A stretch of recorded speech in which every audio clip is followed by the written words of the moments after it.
Assalomu alaykum aziz do'stlar, sizlar bilan Xabarchi.uz kanalida O'zbekistonda va dunyoda kuzatiladigan so'nggi yangiliklar. Biz o'z ishimizni boshladik.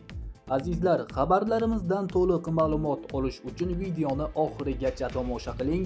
Video ostida bir dona like tugmasini bosib, keyingi videolarimizni o'tkazib yubormaslik uchun albatta kanalimizga obuna bo'ling. Bugungi dasturimizda O'zbekistonda dam olish kunlari qanday ob-havo bo'lishi ma'lum qilindi. Batafsil videoda xabardor bo'ling.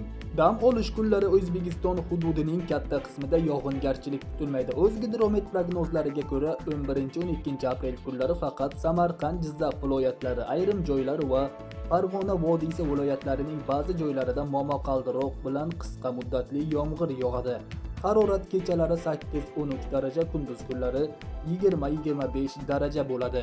Respublikaning tog' oldi va tog'li hududlari ba'zi joylarda qisqa muddatli yomg'ir yog'adi, momaqaldiroq kuzatiladi. Sel, suv toshqini hodisalari yuzaga kelishi mumkin. Toshkentda 11-12 aprel kunlari yog'ingarchilik kutilmaydi. Harorat kechalari 11-13 daraja, kunduz kunlari 23-25 daraja bo'ladi. Sizlarga yetkazmoqchi bo'lgan ma'lumotlarimiz shulardan iborat edi. Xayr, salomat bo'ling.